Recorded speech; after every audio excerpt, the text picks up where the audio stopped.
Well, what's up, guys? We're going to be taking a little trip right here through some interesting art. We're going to go through a little art exhibition. Right? We're going to go, instead of going to the museum, we're going to visit some of our AI tools online and go to something very important, right? Which is understanding text prompts. So, welcome back to the channel. If this is your first time coming here, welcome to the channel. And I'm your man right here, Curtin ICE. I'm the host and creator behind Shades Radio. And I have been creating graphic designs and art for over 25 years in the printing field. And then now have transitioned that into the use of AI with these video projects and some of the other things that I've been doing. But I actually also have been doing video for a number of years as well. Started way back, probably 30 years ago, doing video, and then got into graphics, have my own business, have my own storefront, and changed some of those things into digital products, which went into audio and video digital products once YouTube started. And I had a 24-hour internet radio station at one point, and we have that again right here on Shades Radio. And that's some of the predominant thing that you'll see on here is our live streams, which showcase a lot of AI created music as well as classic material from the Shades of Hip Hop days, which I was telling you about from 30 years ago. So besides that, you'll see a lot of venturing into different AI visual realms as well. I've been messing with that for a couple of years. You'll see some ambient videos on here, which are AI inspired and created visuals. And you've also seen more recently when we do our lo-fi mixes, we're using some AI visuals and stuff in that as well. So we're not against the AI and artificial intelligence, and whether it's used for audio, video, graphics, or whatever. We're not against it. We embrace it, especially seeing as though it took over my industry years ago, right? It took over the graphic industry years ago. But right now, we're going to take a little exhibition or excursion. We're going to take a nice little excursion, if you will, through some text prompts, because that's what is at the crux and at the heart of AI creation, is text prompts. So we're going to go over to one of our programs that we use on a normal basis and check out some of the visuals that you can see on here, and then see what text prompts they used to generate some of these visuals.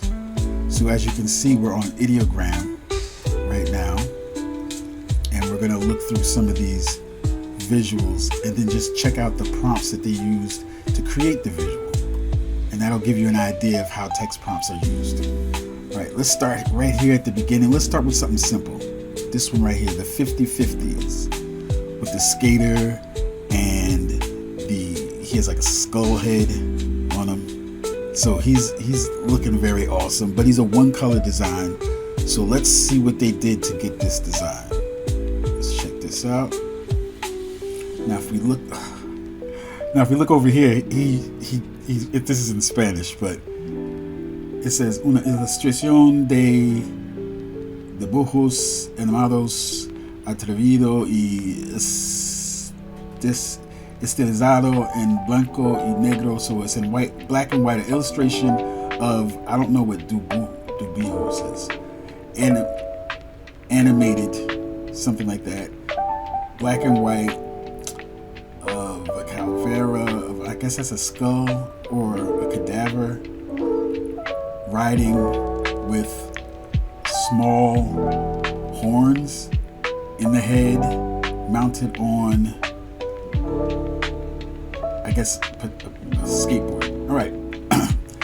So the prompt that it came up with was a bold and stylized black and white animated illustration of a smiling skull with small horns on its head, riding a skateboard.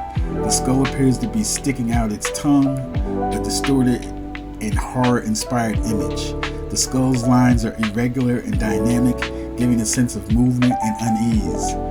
Set against a solid black background, creating a strong contrast. There is a text, the 50/50s. See, and that's in quotes. The 50/50s is in quotes. So as you can see that on the screen. All right. So it's got the tongue out, it's got the skull, it's got the small horns, it's got him riding the skateboard, and it's got those little dynamic animation marks that make it look like he's moving. Right?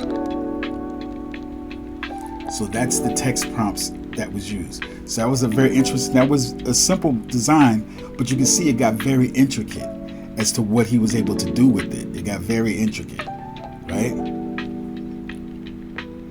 So let's continue on with something a little more realistic. Let's go straight over to this ad, because that's what something that's been added to some of these programs lately, which is the ability of them to show you ad pictures, like a picture as if it was made in an ad. So let's go over to this prompt. Whoops, didn't mean to do that. Let's go over to this prompt and let's look at what they typed for this prompt. A beautifully designed can of good fizz, a modern and sustainable sparkling functional beverage. Now see, he didn't put good fizz in quotes, and it came out, but as you can see, there's like other O's there. There's like 3 O's there. So he capitalized good fizz, and it kind of understood what he was saying, but it didn't give him the exact wording, because right now I don't see the quotes on there. Right, a modern and sustainable sparkling functional beverage. The design embodies the make and matter aesthetic, minimalist yet bold, with a refined color palette of earthy neutrals, soft pastels, and metallic accents. See that? So you see the pastels and the metallic accents because it's a can. They knew where to put that, right? The typography is clean and elegant with a handcrafted touch, emphasizing organic, high-quality ingredients. So they're describing the font that they want the AI to come up with. So they're describing the font as being clean, elegant, with a handcrafted touch, emphasizing organic, high-quality ingredients. See, now that's not a typography style, but that's just an aesthetic element that it's also telling the computer to try to think about before creating it. The label features subtle textural elements, abstract botanical illustrations, and a sleek, sustainable aluminum can with a matte finish. The background is a curated modern setting with natural textures like stone, linen, and wood, creating a premium conscious lifestyle feel. See, so you're giving it the whole feel and understanding of the product, right? You have to give it some of those aesthetics. Right, like besides saying natural textures like stone, linen, and wood, it says creating a premium conscious lifestyle feel. See, that's not a specific direction or a particular elemental style. It's actually just giving you an aesthetic. It's using an aesthetic to give the AI something to think about. Now, when the magic prompt is created, that is the interpretation of what that was in the final render. The magic prompt changes a little bit, so we'll look at that on one of the upcoming ones.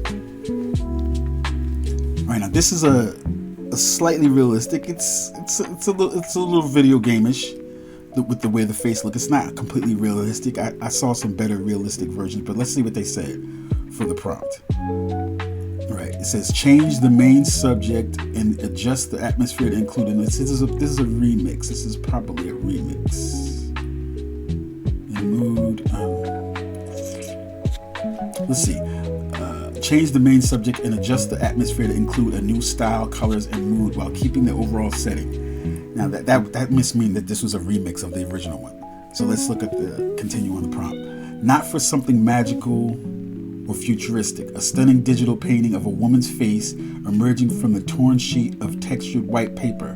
Her smooth skin, well-defined lips, and captivating eye, partially hidden by shadows, are exquisitely detailed. Alright, so you see that? It's giving you the shadows. Her smooth skin, well-defined lips, and captivating eye, partially hidden by shadows, are exquisitely detailed. The torn paper edges curl outward, suggesting the face is breaking through the surface. So you have to give it that extra amount of information there. See that? Warm, soft lighting bathes the scene in a gentle golden glow, contrasting beautifully with the monochromatic bluish-gray tones that enhance the depth and surreal integration of the face with the paper. Subtle blurred fragments of paper fill the background, adding to the dreamlike quality of the image. So you got the blurred images, you got the bluish tone to the paper. So that's pretty much, it covered everything, but it gave you 4 different renders. All right, here's another render. Here's another render. Now, one thing that they didn't say is photorealistic. I don't recall them saying photo. This is a well-defined lips, captivating eye, but they didn't say photorealistic, so it made it look more like a video game to me. All right, let's look at a realistic picture. This one looks pretty real. Let's look at this one. This is very short, and this is in like French. So let's see what the magic prompt says. A black and white ultra realistic photo. You see that? You have to say photorealistic somewhere in there if you want it to look like a real picture.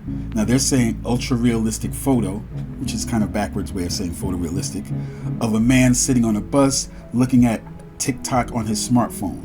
The man is wearing a gray hoodie and beanie. The background is blurred and contains other passengers in the bus window. The lighting is soft. Very simple prompt, but very direct. And it accomplished it with that simple prompt, you see? And look, you see the photorealism in these pictures because you have to say photorealistic when you want something like that. Now again, the default, obviously, is people of a certain hue and a certain look to them. Because that's who's generating the most pictures. Fine. Shout out Shala. Alright? Alright? But if you want someone of a particular hue or a certain type of hairstyle or wearing certain clothing, you'll have to say that within your prompt, right? You'll have to say that. Here's another photorealistic one. Shut up. All right, calm down. Back up. This one says, a Korean girl, 13 years old, her hair is straight, jet black, and silky, usually neatly combed or tucked behind her ears, and her eyes are dark brown, sharp and observant. Her skin tone is pale with a soft porcelain-like complexion. She wears a white t-shirt, baggy denim jeans, and black sneakers. She also wears small silver earrings. So you see that? So it's got everything. It's got the hair in the front and tucked behind her ear. It's got her with the brown eyes, looking serious. It didn't say realistic, but it did say a Korean girl 13 years old. So for that, it might have just interpreted photorealistic. Alright? The face is actually pretty consistent. These first 3 faces, no, that's a different girl. It's a different girl. Yeah, they're different. They're different.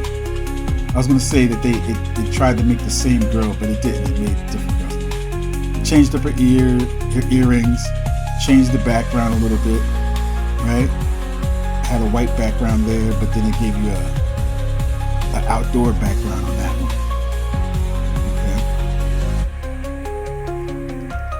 Okay. Let's look at a simple one like for a logo. All right, before we go out of this. Let's see. This one is a minimalist and elegant logo with the word in. Now you see they're using the quotes R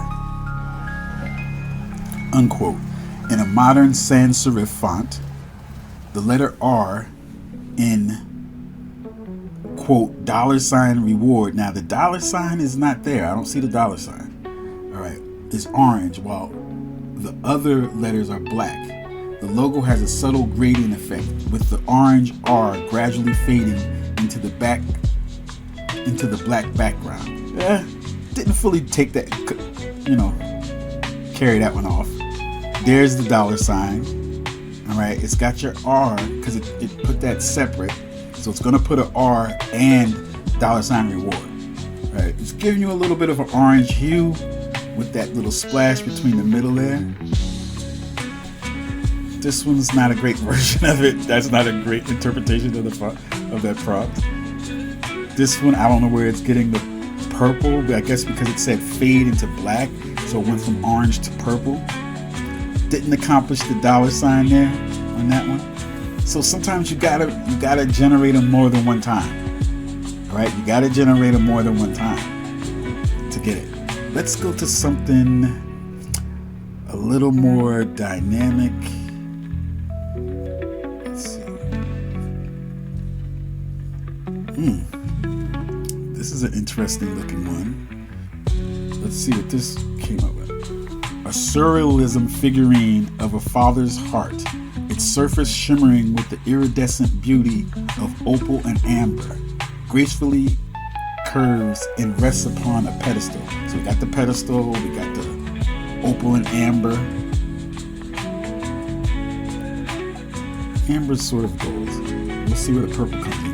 The background dissolves into a transcendent gradient of soothing blue and ethereal purple hues, enveloping the heart in an aura of serene elegance. The scene is rendered in a captivating 3D style, highlighting every intricate detail of the heart's luminous texture. Now, it even gave you veins and stuff on there, and it made an actual heart, like so, like a real heart. It didn't give you like the shape of a heart, like that, the conceptual image of a heart. It gave you a for real heart. Okay, so let's see. So yeah, with the aortas and the valves and everything on that one. Gave you the pedestal, give you your purples and blues in the background. Now the amber is supposed to be like that copper color, I believe. That's amber. I might be wrong about that. But that's an interesting take. And sometimes you just gotta go with the flow, One last one. Let's check out this image right here. Realistic illustration. They meant to say it. All right. Realistic illustrator work art of a black and white photograph set during World War II, capturing a poignant moment where soldiers are carrying an injured comrade on a medical stretcher. So it's got all that. It's an illustration. It's black and white, and it looks pretty realistic, right? The soldiers, dressed in period accurate military uniforms, are showing determination and exhaustion as they work together in the midst of a chaotic battlefield. The background features a war-torn environment with rubble-destroyed structures and distant plumes of smoke rising into the sky, symbolizing the harsh conditions of the war. The scene emphasizes the sacrifice, bravery, and camaraderie among soldiers during this devastating period in history. So as you can see here again, they're describing the elements of what's in the scene, how the elements are being displayed, whether it's illustration, whether it's realistic, whether it's in black and white. Some of it is giving you the color tones and patterns. It's giving you a differentiation between what's in the foreground and what's in the background. But then it's on top of that, what we've seen today is that they're also giving you like a mood or an aesthetic. They're giving you a mood that categorizes the picture, so that it gives and they're leaving it for last, so that it gives you an overall feeling to the picture. Those elements could be there, but it's giving you that overall feeling, right? This scene emphasizes the sacrifice, bravery, and camaraderie among soldiers during this devastating period in history. You see that? Now, it's a little bit of an awkward way to carry somebody, but the head is a little off, the face is a little bit off. Now, we can talk another time about how you can still just take an image like this, take it into a program like Photoshop, and then recreate these faces, right? You can touch these faces up. You can touch up anything you want to in the background, but it's giving you a good portion of the picture already to work with. It's already giving you a nice portion to work with, and then you could just, fix the faces a little bit when you go into Photoshop and do some generative AI work there.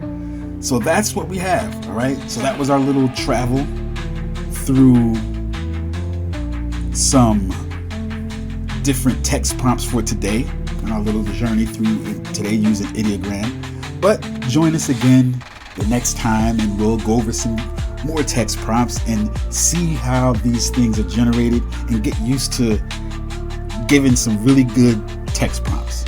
All right. I'm your man, Curtin ICE for Shades Radio.